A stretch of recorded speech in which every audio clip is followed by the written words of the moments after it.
before doing so, some of the slides will be in German because it's kind of an Austrian joke once in a while. So I'll translate it at my best, but don't worry, it's not too much text on it. And let's go. So I'm trying my best to start as different as possible. And I want to ask you the following question, which is in English. When was the last time you've been bored?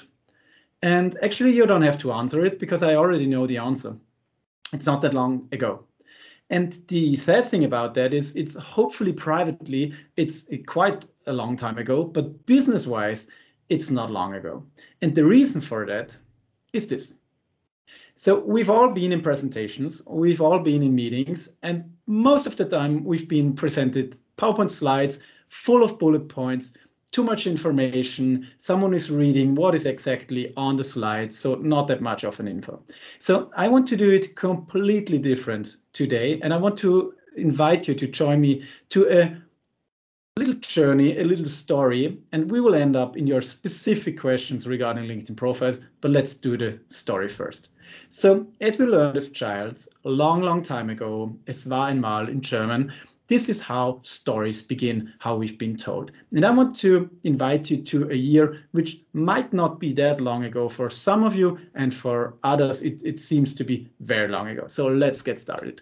So in the year 2009, roughly, Kodak decided to get rid of this kind of product. And some of you might even don't know anymore what that is. It's a film roll. So this film roll had one specific thing which is very different to nowadays. It has a limit in itself by design. So the limit was you put it in your photo in your camera, in your apparat, and you've been able to do exactly at most 36 pictures, and there was no way back. So you clicked and you're done.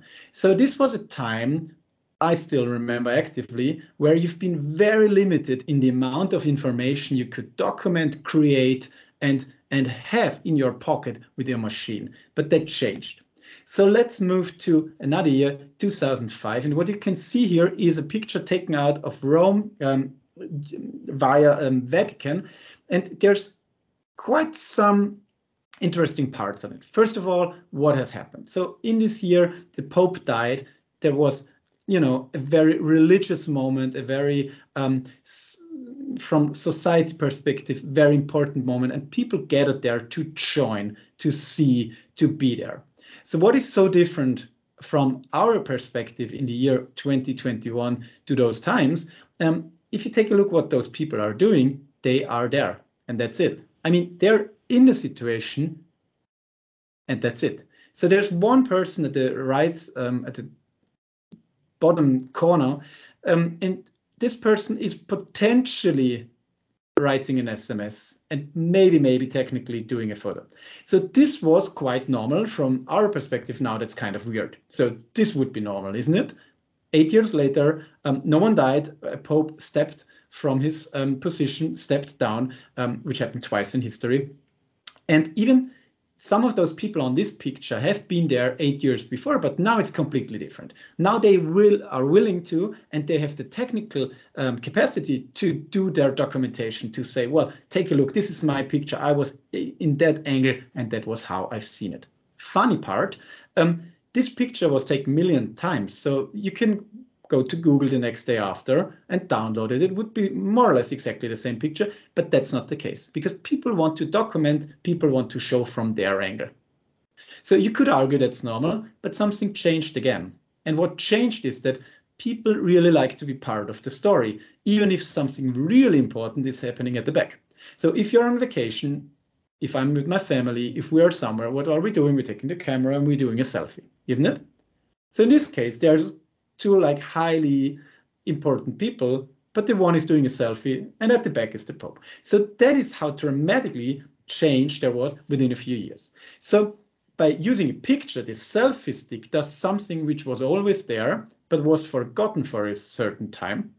It brings people back to information and it puts ourselves in the midst or in front of the story. So we as people want to be part of the story. We want to be there. And that's why we like selfies so much. So what's happening by doing so? We are flooding the planet by our information. being it selfies, online posts, social media postings, data, but it's a very nice way of thinking that we are not only like being in this change, we are really part of it and we are doing it. So what I brought you here is what is happening in 60 seconds. So it takes me more or less these 60 seconds to explain the slide in the internet.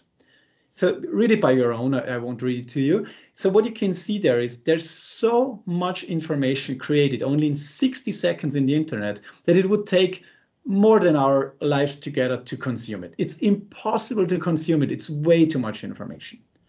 And that brings us to a problem. So if we are, on the one hand, creating this information by being online, by being part of it, and on the other hand, consuming it and being bombarded by it. So let's put your daily work life. It's emails, it's Teams, it might be LinkedIn messages, it might be WhatsApp, whatever channel you're using, it's too much.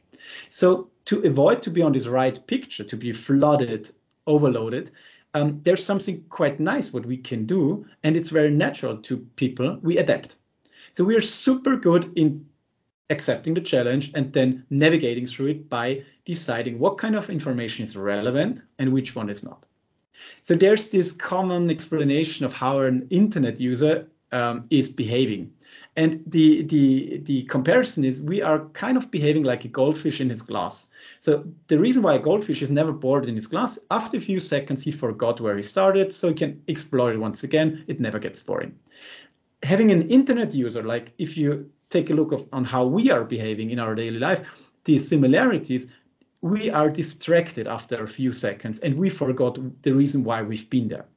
So the problem is, if we are a sender, if we want to be seen, be heard, be contacted, then we are part of this flood of information.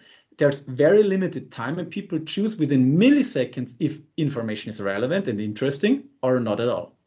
So if we are sending, if we want to be seen, we have to keep in mind that if we are not relevant within the first seconds, people will do the following. They will click us away. So what's pointing on here is a very like Austrian way of saying, so what? So why should I care? So it is about LinkedIn today. It will be about your profile today. But if we don't accept this common rule of social media nowadays, of our information flooded time, too much information, very little time, and we have to be different, interesting, to be seen, then it will be very hard to use LinkedIn, your social media, as something relevant, where something's happening which might help you.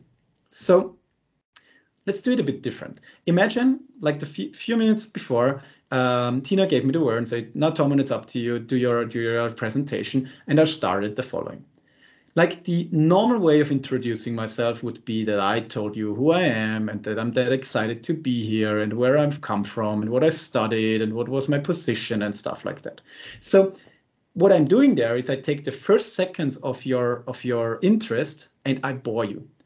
And what I do is I bore you with the information least relevant to you. You're here to get know-how, insight, something new regarding LinkedIn. You're not here to learn my CV. You're not interested. And I know that. And it's not a bad thing. It's just how life is. So there are people then saying, well, Thomas, but at least you have to introduce yourself. So let's do that. Hi, my name is Magister FH, which is an Austrian title, Thomas Geisinkler. I'm an enterprise account executive at LinkedIn Talent Solutions. So take a second and ask yourself what you've learned now. So what is the value added in this information? Okay, I've started. That's fine. That's maybe why I'm here now. I do have an internal title, which if you Google it, tells you that I'm a salesperson. And I work for LinkedIn Talent Solutions. Is, if you Google it, a business line out of LinkedIn. So I'm using a lot of time, a lot of your interest maybe, and spending it for things which are not relevant. Even my name, there's two possibilities that you can remember it. If I bore you like really hard, so you say, wow, the Geisinkler, it was awful, or if I do it right, but then you will remember. Same is true for the agenda. If I take the first minutes of your capacity and I tell you exactly what's about to happen, and I give you exactly the point where you don't have to listen because you're not interested, I'm losing you. I'm losing your interest, I'm losing your time. So my risk is I'm sitting in Munich in the room of my second child, and I don't see you. So I'm talking to a laptop camera at the moment, and that's all the feedback I get. And my risk is that I, by doing that, get you to be like this on the picture, bored, not interested at all. And you have the wonderful possibility to move away, even if I don't know it. So why did I choose a wooden finger? So if you think about a courtroom, where law and the judgment is done, then the final act of it is, the wooden hammer doing this, bam, and then law is judged. In the best case, it's a fair judgment. So what we are doing day in, day out, all day long, is we are judging. It doesn't feel that way, but we are. We are judging using our mouse. We're judging using our index finger, left hand, right hand, no matter what, on our mobiles. We're judging content. We're judging, is this interesting, or do I care, or should I read that, or no? And most of the times, the answer is no, because it's too much and we're not interested, because we don't get it. We don't know why we're exposed to that. So we move along. So communication itself is in a dilemma. And talking as an Austrian to you, in Austria, it's in a real big dilemma, because Austrians like how it was, like the good old former times, So I'm born in the 80s. Good old times. I really remember those curtains. So the advantage of this time was that, there was not that much information. We still didn't like bullet points at this time, but there was not that much information. So we kind of lived with it. So 2021, close to 2022, is a nightmare of way too much information, and we have to navigate it. And we are super great in doing so. Next argument would be, well, but we always did it that way. We always communicated as a company, as a university, me as a person that way. I always started to introduce myself at the beginning of my talk. Well, that's true, but times are changing, and it comes a time where that what was always true seems kind of weird. Technically, that's a nice picture for that. And one argument, which is perfectly true, is there are things which has established. There are things which people got used to and are now interested in.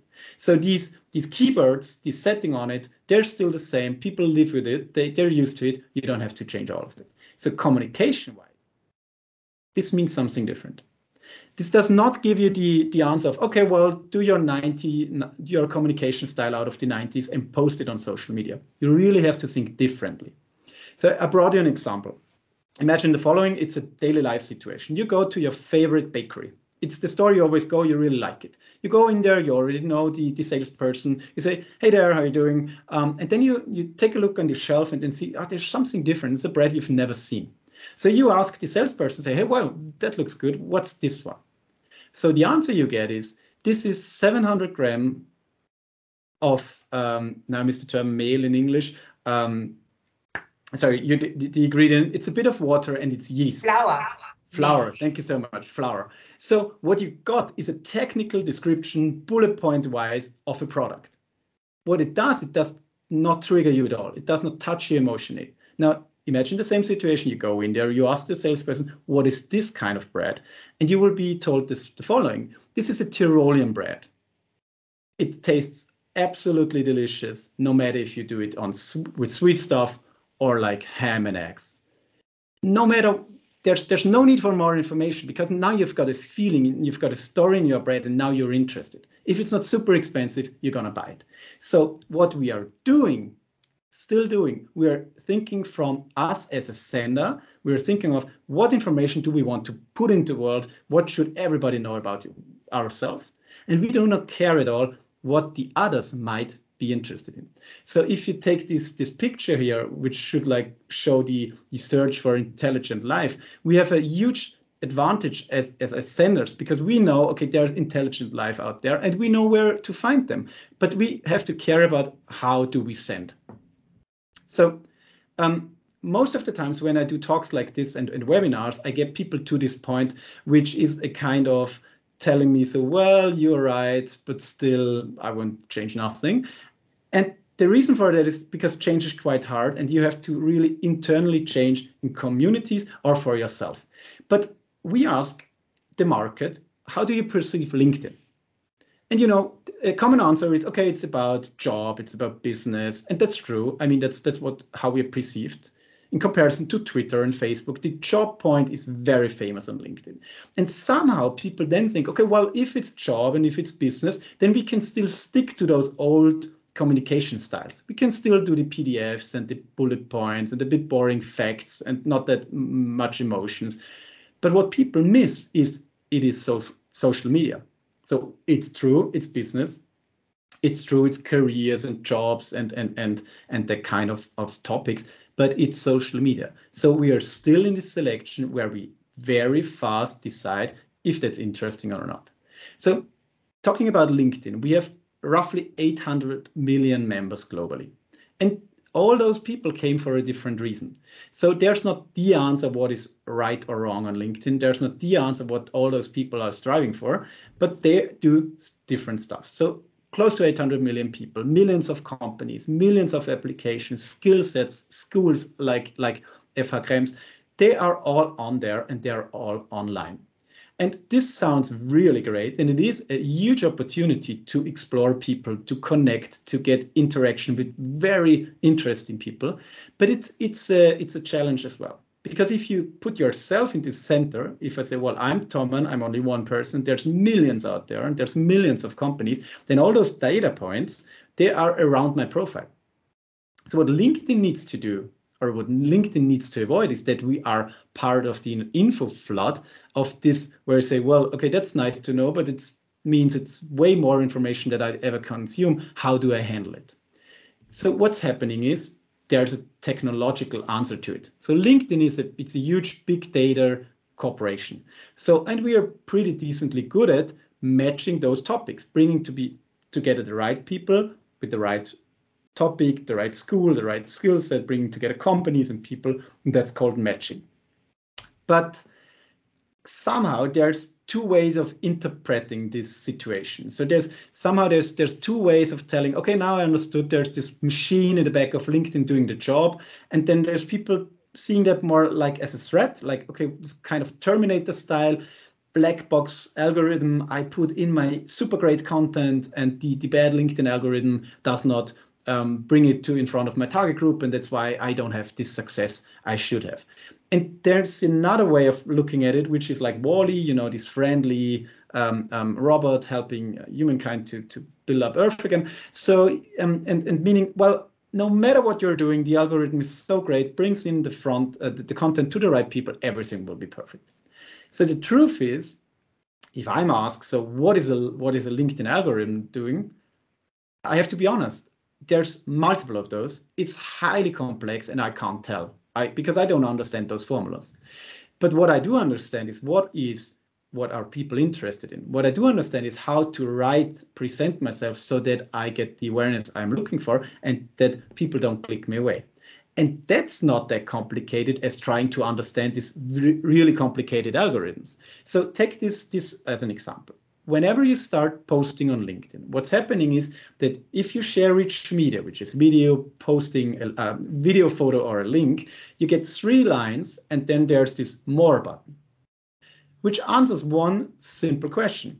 You have 3 lines to be interesting.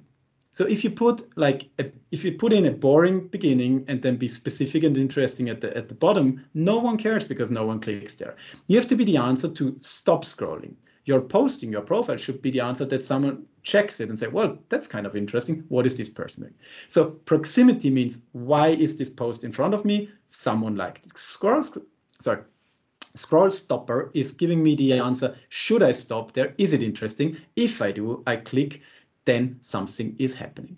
And what is LinkedIn doing? What is an algorithm doing? For sure, it's measuring, are there a lot of likes? Are there a lot of comments? Is this content interacted? Because then we know, okay, well, if so many people like it, if so many people comment and discuss, it must be interesting. So we show it to other people and your content will be seen. But the opposite is true there too. If that's not the case, if you're one of those content sets which is scrolled over, there won't be that much success. So one thing which is highly misinterpreted, it's not about likes and comments, it's about time. Most of internet users, most of social media users are completely passive. They never like, they never comment, but they consume. So you might have a lot of success by being visible even if you don't get that many likes, because what LinkedIn measures in the background is, do people spend time with this content? I can give you a like without reading your content, but I can't spend time without spending time. So time is a really interesting measurement. So the question is, what is happening after matching? What is happening after my posting is going out there? Is it relevant? Is it triggering people to react, to comment, to think about it, to discuss? If yes, you can see it at the top, these impressions, these views can get pretty high. So it's not that all of those started it from A to Z. It's not that everyone now is a fan of myself, but I came in front of the right audience and I was seen. So that's one thing. So we should not be like part of the information flooding. We should make the best out of our LinkedIn profile. It's not about having the most connections or about having like any record level of data set in there. It's about bringing something which is this hard, meaningful to your profile, and avoid being like clicked away because we're not understood. So the question is, okay, now got it. Somehow understood. Communication changed. Still, what people like to read is not offered a lot of times, and we have to adapt on that. And that's what we should do. And I found this term, which I really like, which is called Egosurfing, which is a nice way of putting Google yourself into a term without using Google. And this is something companies miss to do and people miss to do. And I brought you an example, and I ask you to do the following. Take a minute, take a few seconds, and think about your own LinkedIn profile. Just imagine, don't open it up, just imagine. So, okay, last time I was on there, should look like this, should state like this. And now my question is, if you take these two pictures, on which side of those are you? Or to put the question differently, what is your digital first impression? And you know, this digital impression is equally important than in real life because it's the first impression.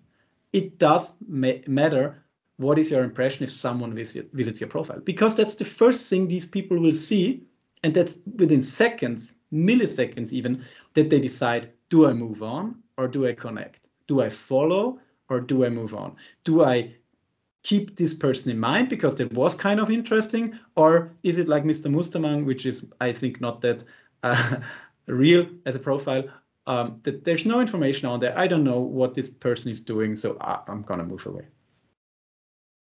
So the reason why you will have fun and success and a great network and find the content you're looking for on LinkedIn is based on 3 pillars. The first thing is your profile. The second thing is your network. And the third thing, if you want to be more active, is the content you provide. And sometimes these tips you will see now are perceived as pretty basic, and that might be true. But sometimes people say, well, you're right, I've thought about it, but I've not changed it. And the most easy one is take a decent picture of yourself. Take a picture where only you are on it. There should not be like, you know, half of the arm of your spouse. There should not be like the party ground in the back. Why? Because we're still humans. So it's human to human. We come to a profile, we check it out. If there's a nice photo on it, we're way more likely to react, to connect, to write a note, to do whatever. If it feels like it's very anonymous, there's no photo on it, we don't. There's a nice feature called Record Your Name. It gives you the opportunity to do like a few seconds recording on your mobile, giving people the chance to correctly spell your name. So I'm Austrian, my surname is not that bad, so people get it, but I'm really called Toman, not Thomas, which is messed up all the time. So that's a nice feature. If you like that, do that. So it's a small loudspeaker there, people can click on it and check out how you're spelled. Pronouns, which is coming over from the US, I think it's decently known what it is about it. It's identifying yourself as you feel, and that's the way there where I could put in that. So create a cover story. A cover story is, once again, if you're more active and want to be seen a bit more interactive maybe, then you can short video, which is shown at your profile picture, so people can click on it, and then you can have like a few seconds of directly speaking to a network. To be honest, I do have it on my agenda. I've not put it on for myself today. So let's get a bit more into the stations of your profile. One thing missed a lot is adding basic data, like, for example, your industry. And the reason why that is super important is people are searching for people they want to meet and connect with using the LinkedIn search. So if you don't know specifically the name of someone, but you are looking for people in an industry having a specific position or years of experience, that's what you will do. So you will say, let's say, Krems and controlling. So if you're in there and you have controlling as your background, or you have the company industry in there, you will be found. It's as easy as that. The most common mistakes I see on LinkedIn all the time, no matter where, is that people think that other people know what they're doing, which is not the case. So show who you are, explain it a bit. Open to work is a feature where you can decide if you want to change or if you want to learn more about what's going on in the market, to showcase that. You can say what are you interested in and where. So I can put I'm living in Munich, I can put in Vienna or Krems and say, well, that's of interest for myself. And then I can decide who's allowed to see that. So that's important to you, and it's always your choice. Do you want to see have the whole full network seeing that, or do you say, well, no, it's only available for recruiters? So people recruiting on LinkedIn, professional recruiters from companies and agencies, will see, okay, you're a super great fit for the position, and you indicated you're open to discuss. So it's an advantage if you're on search. Compelling summary. So what I see a lot is that people say, let's take my example, I'm an enterprise account executive at LinkedIn. But no one knows what that means. I mean, enterprise account executive, what the hell? So no one is going to Google it and then find out, okay, this is Toman and he's doing sales for any market for LinkedIn. No one's doing that. But if I tell them, if I say, well, hello, on my profile, I'm Toman, I'm doing LinkedIn Austria only, and I have this to tell what I'm doing, then it's easy for people. It's easy to find them using keywords. And if they're on my profile, it's a nice little explanation of myself. You can do bullet points. In this case, you can do full sentences, however you like it. But do it. Don't assume someone knows what you're doing. Feature content, the same is true here. If you've already posted on LinkedIn, if you have some company content you really like for people to explore, go to the feature section, put in the link, and there you go. It's all about the first impression. People visit you, they will check out your profile picture, they will check out who you are, and they will try to understand if you are the one you're looking for. If they already know you, well, they will connect. But if they're looking for people, they've seen you in the newsfeed, whatever happened, they will check out. If they understand, it's way more likely that they will connect with you, which is the goal, to grow your network with interesting people. So detail your work experience. Don't just put in the title, because titles are so different from industry to industry, from company to company, and most of the times you don't know what that means. I mean, being an HR business partner, people will assume you're working for human resources. That's fine, but still, being a controller, still okay. People are doing something in Excel. But being something very specific or something very unique to the company, no one will know. So put it in there. Give people an understanding. What have you done there? What are you doing? What is your daily life work? Put in some content, some context for people. So what is your title? How are you working? What is the industry? Where are you? And as said, put in the description, even in your working station, so people can find out what have you done in the past, what are you doing now, and so that how comes that people understand what is this person about. It's not a small talk on the streets, it's online. So if you don't put it in there, people will not understand what you're doing. Volunteer experience, very important for younger persons. If you don't have the necessary, professional experience after university, everyone starts at a day, then you can put in a lot of experience you get from different things apart from work and internships. So let's put, you've been at the firefighters, you've been at the emergency service. You gained valuable, very important experience there. Be proud of it, put it in there. It might help you landing your first job. Let's see what's next. Skills and endorsements, it's a different sections way down in your profile. It gives you the opportunity to put in, okay, I can do Excel, I can do accounting, I'm pretty decent in public speaking, in sales, whatever your role is. And it gives you the option, if you want to, that people can confirm, endorse you. So if I worked together with Tina, we had a great discussion, and now we say, well, I really got to know her, and now I'm fully aware she's great in social media marketing, so I give her the plus, which is a social signal to others that they will see it's not only her saying, well, I'm that great, but it's others confirming it. As always, it's your choice if you want to do so. It's a nice way of growing your brand. Recommendations, same concept, but in written text. If you did an internship, you had a great boss, everything was fine. Ask if they do a small recommendation for you. It's a kind of social proof. So these things are more relevant if you're trying to landing the next job. It's less relevant for your first digital impression. Creator mode, that's something very specific and new on your profile. Gives you the opportunity, if you're, as I am, highly active on LinkedIn, it slightly changes your profile.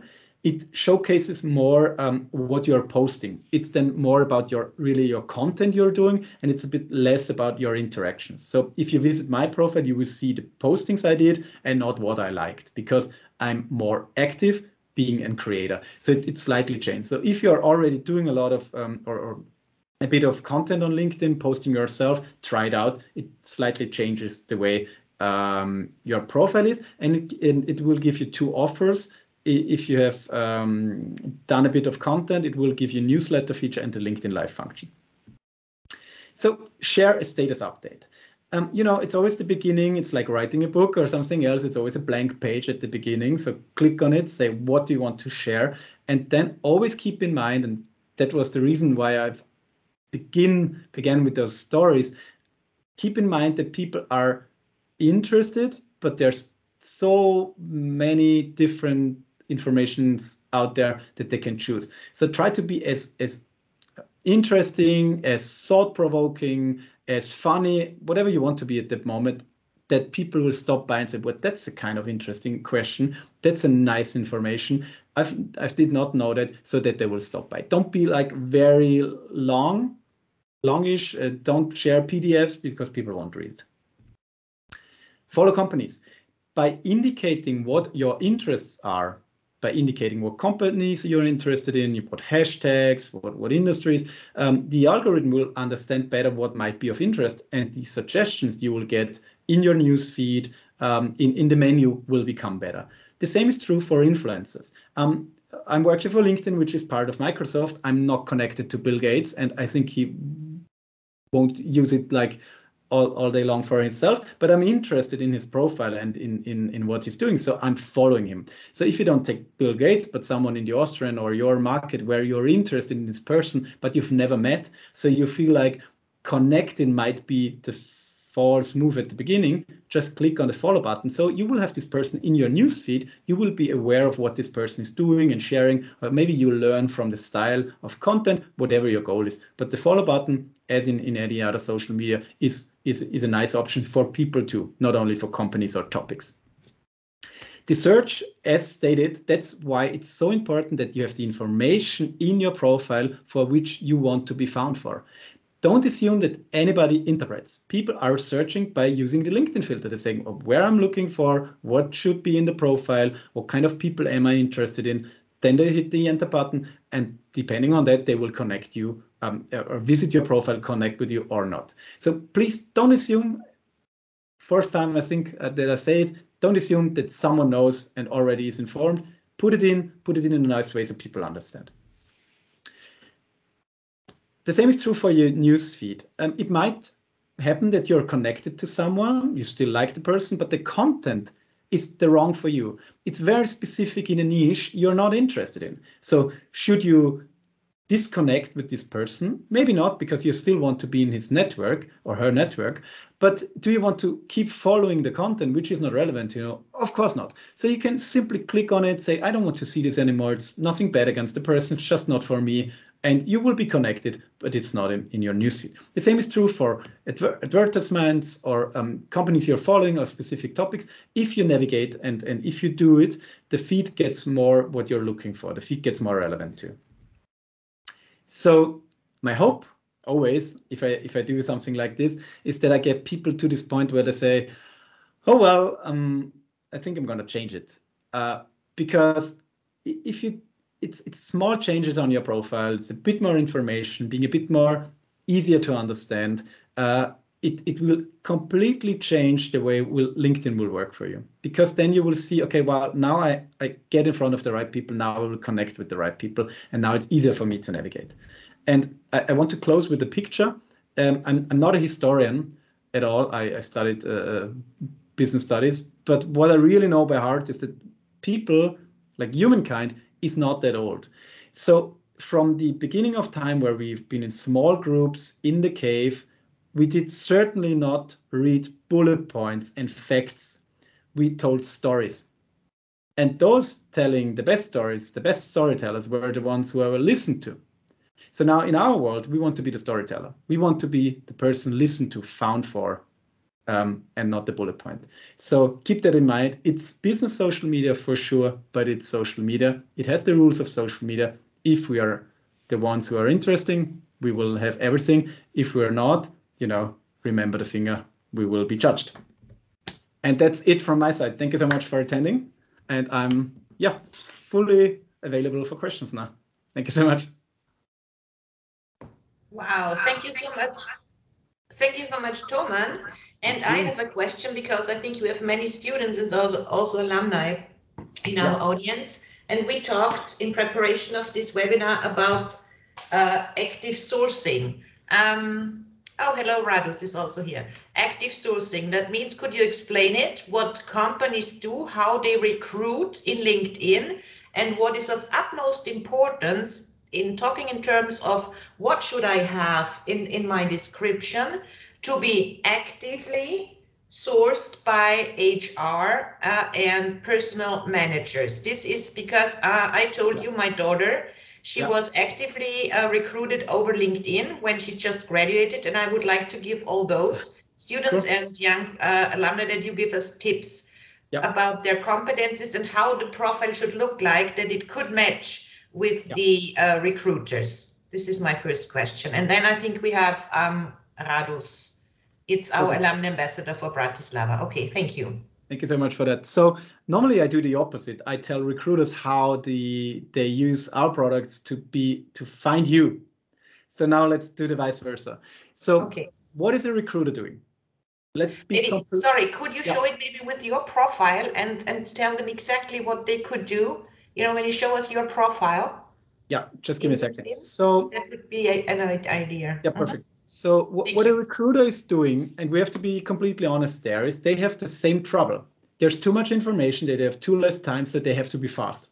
So what they're doing is they're taking a tool called Recruiter, which gives them the opportunity to completely search LinkedIn. Not what you can do up here, because that's for free. It's more sophisticated, it has more filters.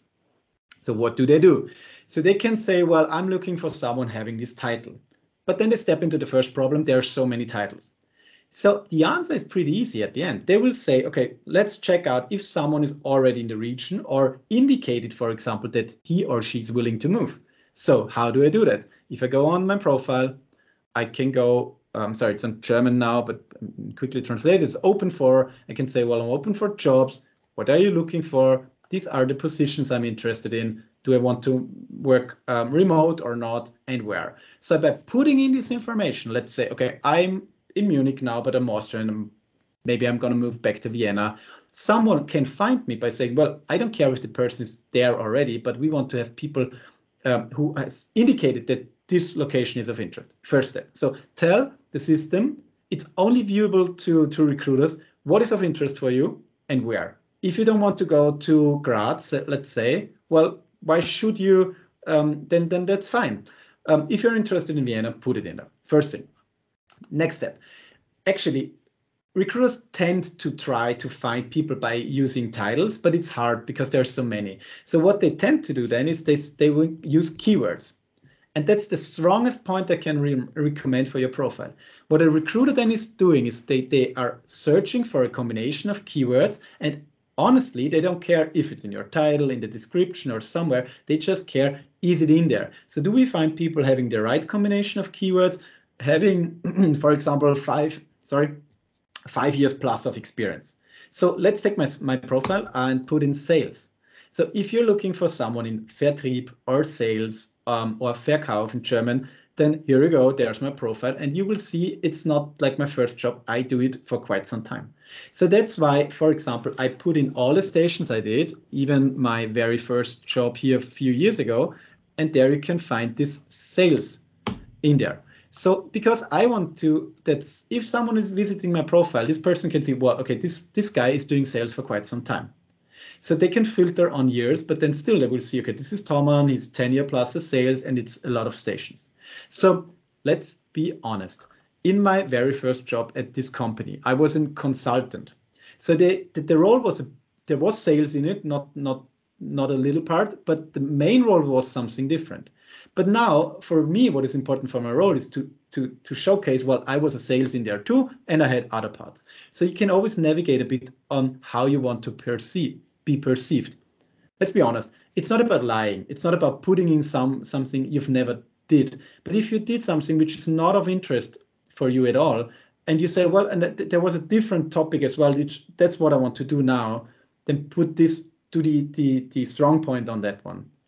So you will be found for that. So what are recruiters doing? They say, where are the people? We're looking in this location or there, and the suburbs, like surroundings defined by miles.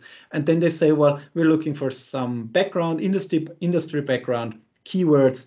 And most of the times, the next step would be years of experience. And last point would be, let's imagine 100 profiles, all of them are interesting. Then they will say, well, give me those first who are indicating that they're open for a discussion. And this is what you are doing at the very top of your profile in this open for section. Because imagine yourself being a recruiter, you don't have the time to contact 100 people. So you want to make it as easy as possible for yourself. How do you do that? By trying your best to activate those people who already state they are open for a discussion, because your likelihood that they will react is higher. So if you're if you want to change, you're looking for a position, do it. No one will see it apart from recruiters, but they will use it. And make sure that the information you want to be found for is in your profile, because otherwise you won't be found. So that's it. Thank you. So Radus, your question, please. Yes, good evening to everybody. Hello, Toman. Thank you for your presentation. I have one very simple question. I am posting from time to time some posts on LinkedIn, and there is a number, or there is an indication how many people viewed the post. Is there any other data you can get from your free or for your paid profile from this information? I mean, my last